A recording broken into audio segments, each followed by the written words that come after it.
Nights. Or it could be my aftershave. But either way, what a great atmosphere.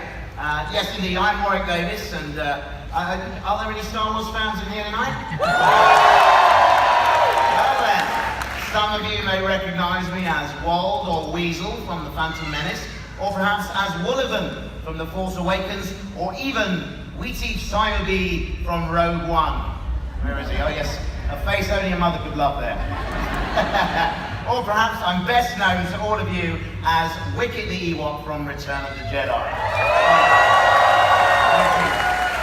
You know, it's such a thrill for me to be part of the Star Wars universe. I feel so honoured to have been in all of the movies. It's absolutely fantastic. And tonight, we're going to hear some very exciting news about the future of Star Wars. Are you ready to go inside the Galaxy's Edge? Yeah?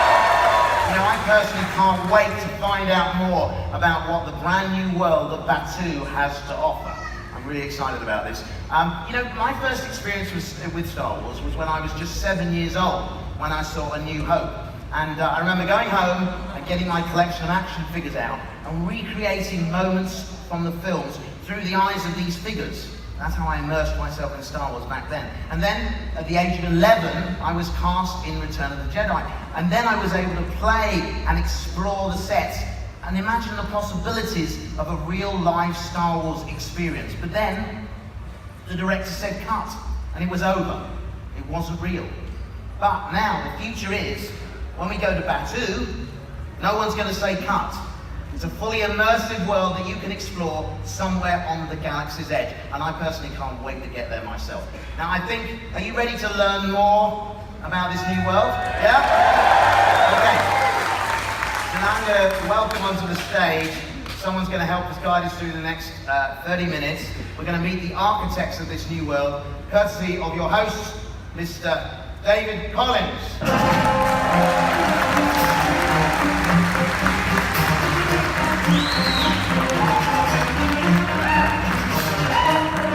Mark, how are you? Very well indeed. Good. Very well. Yes, I'm so excited to be here at Galactic Nights here at Disney's Hollywood Studios. And I have to tell you, I really relate to your story about being a huge Star Wars fan ever since I was a kid. How many of you love Star Wars just all your lives?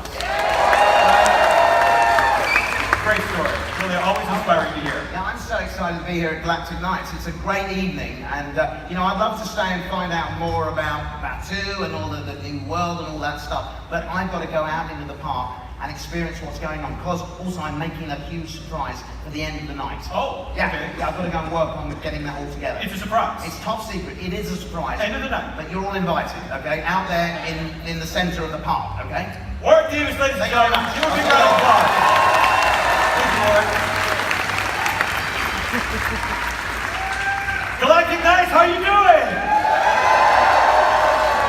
I am so excited to be here. My name is David Collins, and for the next half hour, I will be your host here at our sneak peek at Star Wars Galaxy's Edge. You know, like Warwick and our panelists, I've been a Star Wars fan all my life. I've been lucky enough to work behind the scenes for roughly the last 20 years or so, first as a sound designer in video games, and then as a voice actor in Force Awakens, Last Jedi, and Rogue One. But I've been a fan all of my life, and like our panelists, like Warwick, I care about this property, this galaxy far, far away so deeply. And because of this, I've started hosting and hopefully having an opportunity to answer your questions and stand up here and learn more, all of the secrets that we want to know about this land that we get to go to in 2019. You know, I went to Imagineering. This was like torture. I went to Imagineering and I couldn't say anything. I had to sign my life away, and they showed me the model, and I pored over the model. They showed me what the attractions were going to be like, and I got to experience early versions of those. They told me what it was going to be like to go to Batuu, and I couldn't say anything. Tonight is our night to share some of those details. I even asked if I could take a picture. Can I just take a picture of one thing? No. Okay, what about now? No. Can I at least take a picture of something? Just one. Just give me one to share, you know, at Galactic Nights. And they said, well, yeah, you can take a picture of the conference room. Guys, even the conference room is awesome at Imagineering. Mere feet away from when Walt Disney himself was looking at audio animatronics of Pirates of the Caribbean, there is a group of Star Wars experts working on Batuu, Galaxy's Edge. Tonight, we're going to learn more about it. Let's waste no more time. Let's get our experts up here. Please welcome Scott, Doug, Robin, and Chris up to the stage.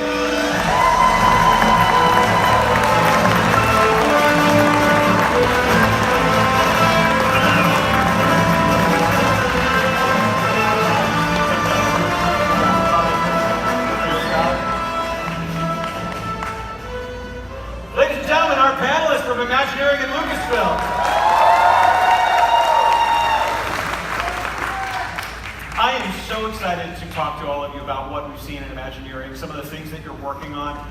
But I wanted to start with you, Scott, to just give, for those of you that don't know, just give an overview of what Star Wars Galaxy's Edge is, of Batuu, and get us caught up to speed. Oh yeah, happy to. I guess it's been about 2.5 years since we first announced that we were going to build an immersive Star Wars land. And I think at that time we actually said it was going to be the largest land expansion that we've ever built in the company. And I still feel like, you know, Star Wars deserves something big. Don't you guys agree? Yeah. So we're going to go big. And actually, that's appropriate because Star Wars is a huge franchise. It's a huge galaxy of stories and characters. And this opportunity for us to go to Batuu, which you can see here, is it's an amazing opportunity for us to start to live our Star Wars story. And Batuu is a great place, a great stepping off point for all those adventures. I mean, we could have gone to like Tatooine and remembered Luke's story, or to some other planet and remembered some other character's story. But Batuu is a place where we're going to get to live our Star Wars story and kind of be the hero of that, right? So we have to double down on all the authenticity and the kind of attention to detail, right? I mean, everything needs to help tell the story. Even, like our drinking fountains, right? I mean, even there, we want some surprise and delight. Those do not look hygienic. I'm sure they're going to be fine. It's got that lived-in Star Wars look. Everything in Star Wars has to feel that way, right? Right. And be a little bit of a, provide more detail, more story around every corner, right? Even the merchandise that you're going to be able to get in our street market, or the exotic food and beverages from across the galaxy, all that is designed to help pull you into Star Wars and to help you believe you're having your own Star Wars adventure. I can't wait. All of it. I have to wait. All of it. Wait, also the food and beverages, the merchandise, Yes. all of it is part of this planet, but Yes, even the conference room table. Even the conference room Yes, table. all of it is there to help for you to immerse yourself in this world that you've been wanting to be a part of, that I've been wanting to be a part of for almost 40 years. Well, you know what's interesting is that, and I'm sure you all feel the same way. I used to get asked by my friends when let's say I was in college and I'm supposed to be doing my homework, and I would finish it early so I could read the latest Thrawn novel, or I could play X-Wing on my roommate's PC or something like that. And they used to say to me, when are you ever going to get tired of Star Wars? And I said, even if I stepped onto the Death Star itself, or even if I got a chance to fly the Falcon, I still wouldn't be tired of Star Wars. Well, you know what? I think we might be able to put that to the test, because not only are you going to be able to explore this exotic planet, but we're also going to give you the opportunity and invitation to step into some pretty amazing epic experiences. And one of them does put you in the middle of a climactic battle between the First Order and the Resistance. Doesn't that look awesome? Haven't you want to be there? Yeah. By the way, this is like real. This is going to be like real. Right, but that's a real place. That's a real place. In 2019, that's a place we can go. It is in 2019 a place you can go. You may be forced to go. No pun intended. Yeah. And the other big attraction experience, David, I think you're going to be happy with this, is going to be an invitation for you to get behind the controls of the Millennium Falcon, not just step onto it, but get it behind the controls and take it on your own customized intergalactic joyride.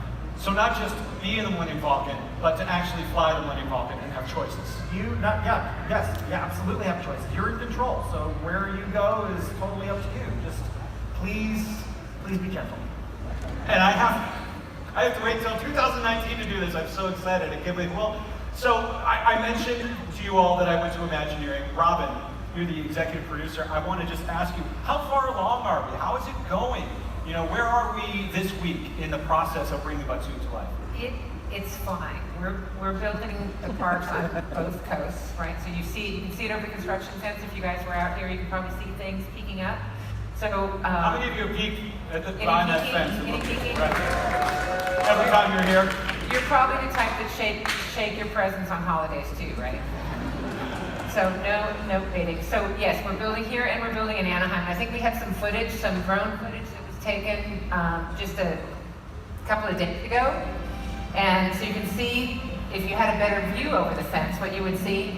The steel is going up now. This is really exciting. That when you see on a site, when you see the evergreen tree on the top of that spike there, that's the tallest part. It's a construction tradition I learned today that comes from Scandinavia. That's the tallest peak on the site. So it's going fast. Chris and I were on the site in Anaheim last week, and we walked out in the morning.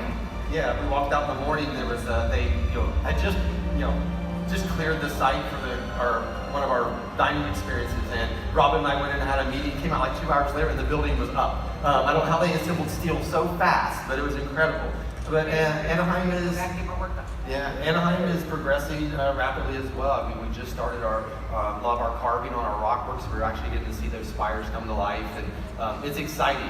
It breathes fresh air into the team because years and years of hard work, and you're seeing everything on two-dimensional drawings, and finally you get to walk out on site and actually see it come to life. It gives us goosebumps every day. It's like Christmas every day for us. It's great. And that was Hollywood Studios that we just saw.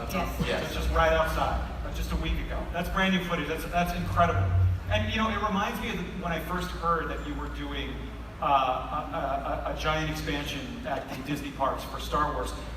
In my mind, I was like, oh, that's great. I'll go to Tatooine and I'll see a pod race, and I'll go to Hoth and get an ice cream cone, and maybe my kid will get to play on the jungle gym of Endor or something like that. My version was almost like a Star Wars mall or something. But you decided to actually build a place that exists in a galaxy far, far away, a real place and part of that universe. Can you talk about that decision, that process? Either Robin or Doug. Doug Chang from Lucasfilm, ladies and gentlemen. Doug Chang from Lucasfilm, ladies and gentlemen. Can you talk about just the concept of taking us to a real place? Yeah, no, and that's one of the great things about Star Wars, is that we always try to ground our locations based on the characters. And for example, Tatooine is a perfect example of Luke's homestead. Luke, in the story, in A New Hope, he's kind of a simple person. He's a simple farmer. He's a moisture farmer, and he longs for adventure.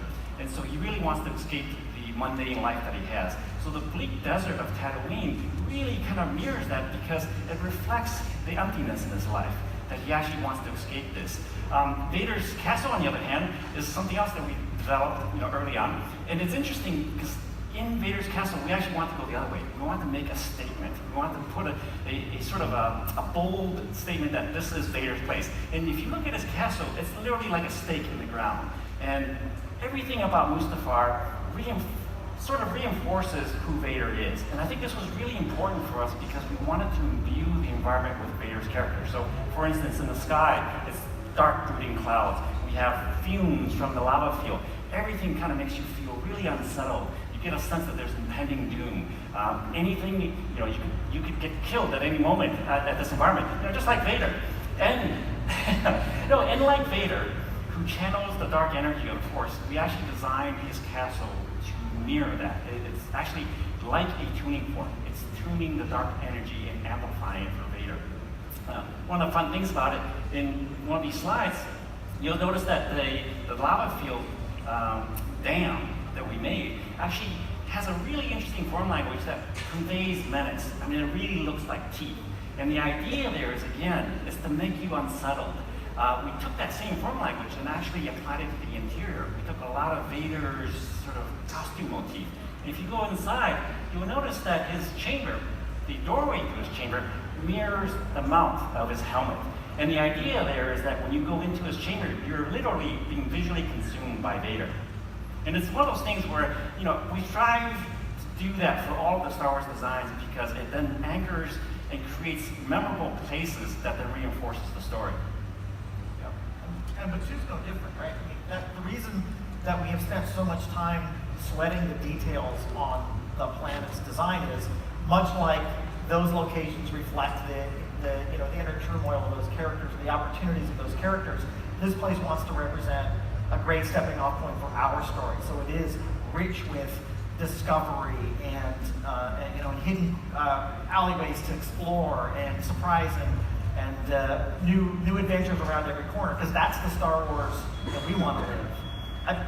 We'll work on your mini mall version later. No, that's fine. I don't need it. I'll go to Main Street. Fabulous. It's gonna be great. Thank you. Right now, we want to actually make sure that we're providing an opportunity for all of you to be in the story. You guys want that, right? Yeah. Yeah. We're the characters. Yeah. We're the characters in Batuu. That's, and you're designing it with us in mind. Yeah, we're doing it for, I mean, look, we're fans, but we're doing this for you guys, the fans, right? We're building this place for you. So, I hope that that's going to work. I hope you guys like that idea. Well, based on just We're pretty listening, committed at this point, so I hope you guys like that idea. that's for sure. Well, just listening to you both talk is really exciting. It's always fun to listen to kind of, Doug, I could listen to you talk forever, but talking about production design, talking about story in Lucasfilm, and all of the creativity that's going on in Imagineering.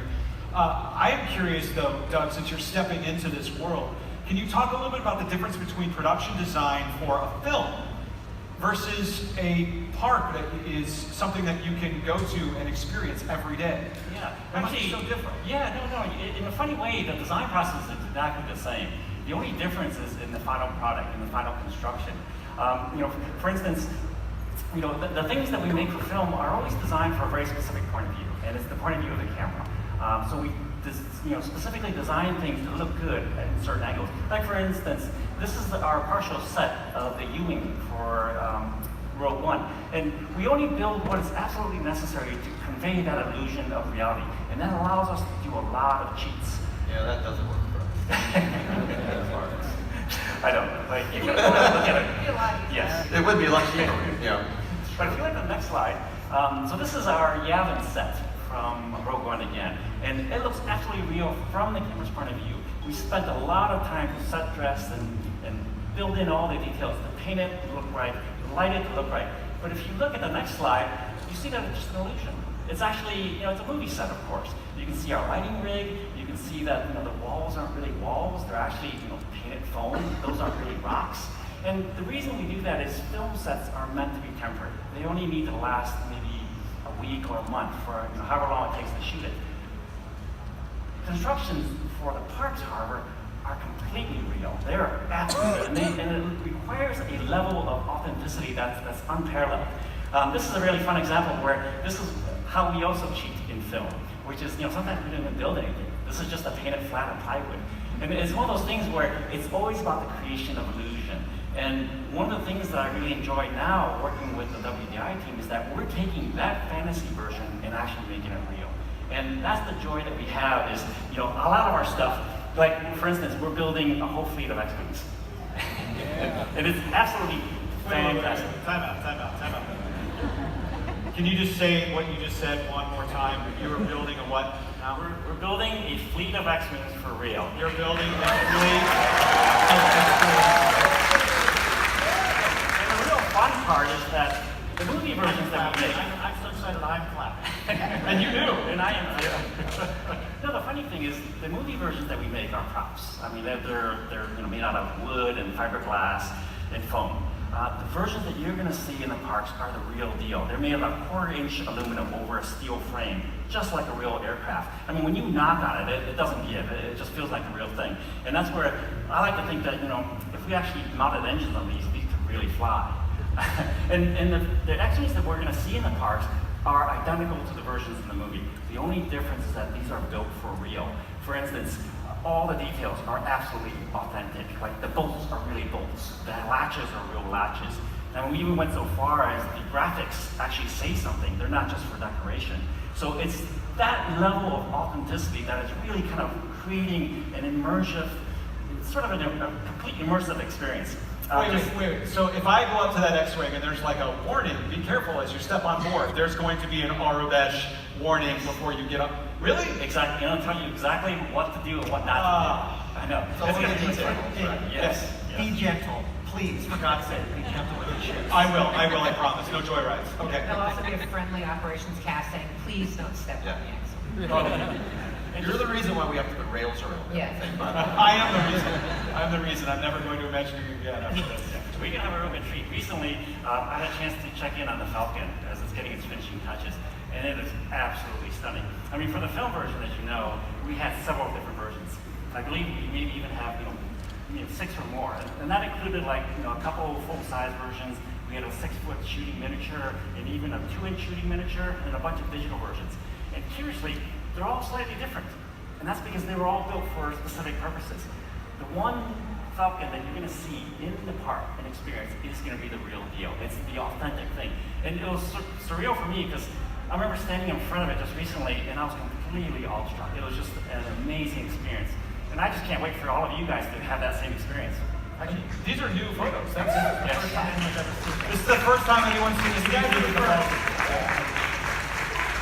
and a fleet of X-Wings, no big deal. I can't get over that. Well, that is incredible. Robin, I have to ask you as executive producer, when you hear Doug talk in this way, what does that mean to you? I mean, in terms of executing all of this incredible real world design. Well, it's funny because it's interesting for me to be sitting in this theater at Disney's Hollywood Studios, because while this is a really ambitious project that we're working on, the first ambitious project that I worked on in my career was working on the team that built this park. So I was the project manager of the Great Movie Ride back in the day.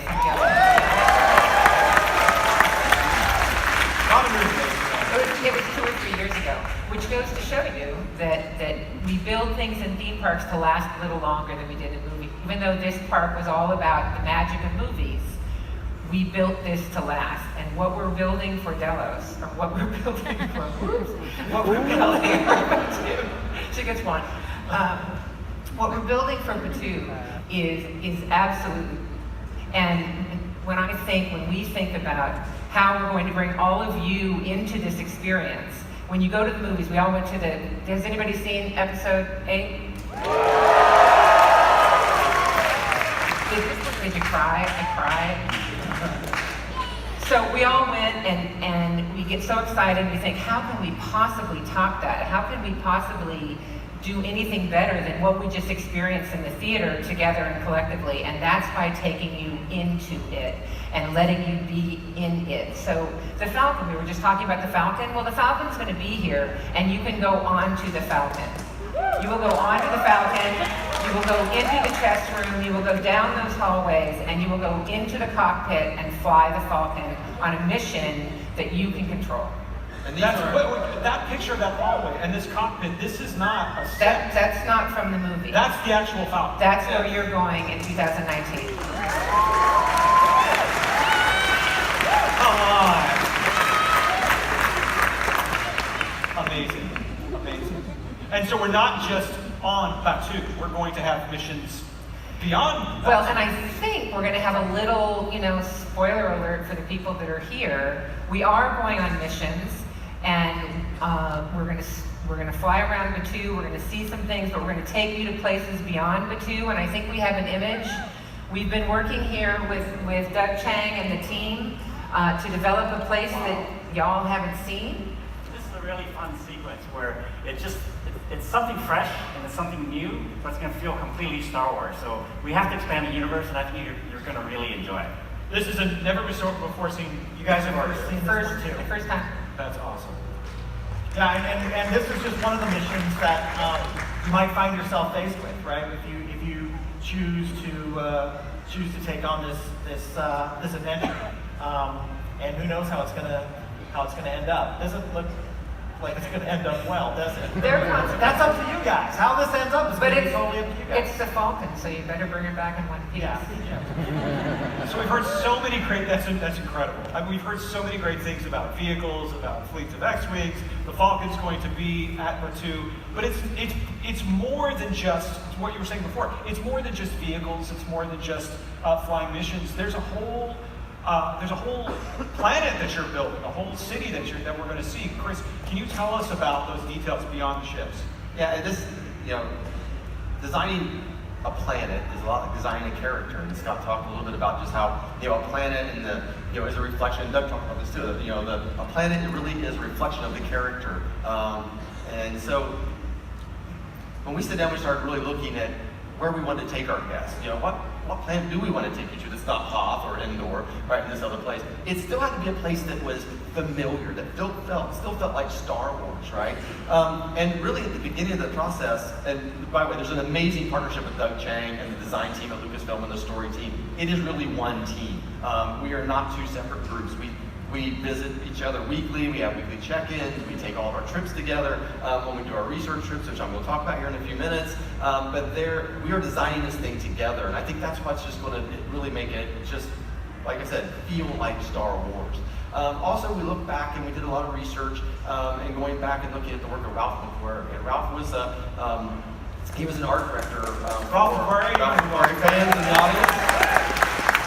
But if you go back and look at Ralph's work, right, it's the Star Wars DNA, right? It's these big, heavy, monolithic forms. It's the domes that we see on the planet of Tatooine. There's so much in his artwork that we just respect and I still ooze over. And so I'm not joking when I say we have a design board in the office that anytime a sketch comes off the table, we hold it up and we're like, okay, does it look like Ralph would have bought off on this? And Doug, how do you feel about it? And so we talk about Ralph a lot, and Ralph is sort of the gold standard for Star Wars, and of course, we have to kind of live up to that legacy. I try really hard, but you know what? There's only one Ralph. We try to fill in for it as much as we can, and I think we succeeded. Yeah, we are excited because I think now that we get to actually walk down the hallways and the pathways and experience these spaces in reality now that it's up out of the ground, you can see, I think, that, like I said, that Ralph McQuarrie DNA coming to life. So back to the history, to create a history, we want this planet to feel like Scott said, it's this outpost on the edge of the galaxy. It's an old trading post. It has to have history. But to create history, you really have to do your research. Imagineering and Lucasfilm, we are both, we take pride in the details. We take pride in that we do our research. But for Batuu, we wanted it to be romantic. We wanted it to be ancient. It was an exotic nature to it. It had to be a little mysterious, a little bit of danger. You turn the corner, for the longest time I said, I want to turn the corner and almost feel like I'm going to get mugged. Not that we're going to do that, we're not. It'll be safe, I promise. But there's a sense of danger, right? I mean, that's Star Wars, right? There's that sense of danger, but there's also the comedy aspect of it, right? And there's humor in Star Wars, and there's a lot of fun in Star Wars. And Scott always says, let's don't forget the fun that we bring to this place. And so we're going to make sure we have that in here. But we found ourselves really circling a couple places because you always want to base. I feel, and me personally, and Doug and I've had these conversations, that we want to base Star Wars in reality. If you think of Hoth, if you think of Tatooine, those are real places you can visit on this planet, right? They're not these fantasy places that are just made up. For Batuu, we really started looking at Istanbul, Morocco, and I don't mean over at Epcot Center, although that's really well done, and I do love to visit there from time to time. But we really started to go over and started looking at Istanbul and Morocco as far as these ancient ports of trade. And so the image you're seeing is from our research trip that we took. There were Lucasfilm. Director is that they get to go on the trip, and the executive producer gets to review the expense report. So if you get to choose between the two, choose creative director, not creative producer. We still love it. Choices we make. But what we found in Morocco were these amazing marketplaces. Just every time you turned a corner, there were amazing sights and smells and sounds. It just brought this place to life. And at night we would go back to the hotel and just have these incredible dinner conversations about, okay, well, if this is Morocco, what's Batuu? Like, if I turn the corner, what do I hear? Do I hear droids arguing in the corner or some strange musical instrument playing from up in, these little small hovels at the top of the buildings? Or can I go up to a weird cart in the marketplace and get some strange space meat sandwich and I walk around eating it? Or, what am I walking on? What are the cobbles? Or are they cobblestones at all? Do I look down in the dirt and I see droid tracks? And it's all about story. And when you build a story, it gives the place life. And it gives life to the Imagineers, because the Imagineers can come in, and no matter what discipline you work in Imagineering, it gives you the framework to go off and do your design and contribute to that story. And that's really how we craft the project in Imagineering. And from what I've learned working with Doug and the team, Lucasfilm, I mean, they work a lot of the same way early in the process. I want to go! 2019, come on, David. That was amazing. That was amazing. So a couple more things, and we'll just share a couple more images with you, but in Morocco, we really did find ourselves winding through these really small streets, and I love compression, I love the sense of reveal on a project, and we're gonna have it. I mean, I can't wait for you as guests to go down this, take these like little I call them dog leg turns, right? Little turns in the area development as you wander through the streets, and these reveals that we have set up for you guys. It's exciting for me as a designer because the payoff is really watching you wander through the streets of this amazing place. But when we got back to WDI, some of the things we found in the markets were these amazing artisans. And so we had a lot of conversation about how do we bring these artisans, this sense of artistry to our planet. Oh, but this is one of my favorite. Oh, can you go back one? Yeah, or this is my favorite photo to share with you tonight. This is why. If you turn it around, when we took this photo, it was like 5 of us, all taking a picture of the same wall. And if you turn it around, there's this amazing palace right behind us that we didn't take one picture of. And the guy, it drove him crazy, right? Because he's like, no, sir, over here. But the palace is right behind us. And I'm like, no, I need to take a picture of this doorknob, right? Right? And he's like, but over here, these beautiful gardens. I'm like, no, but you don't understand. I want to take a picture of this dirty wall with these electrical boxes. And the beauty in this is what Imagineers find the beauty in. In this paint, there's so many things that tell us and give us ideas. It's the texture of the plaster and the aging. It's how they patch the box into the wall. My favorite detail is how the electrical, the conduit doesn't come out of the box. It comes 18 inches off to the left, and it just comes out of the plaster for no odd reason, right? We actually tried to avoid. I love this, right?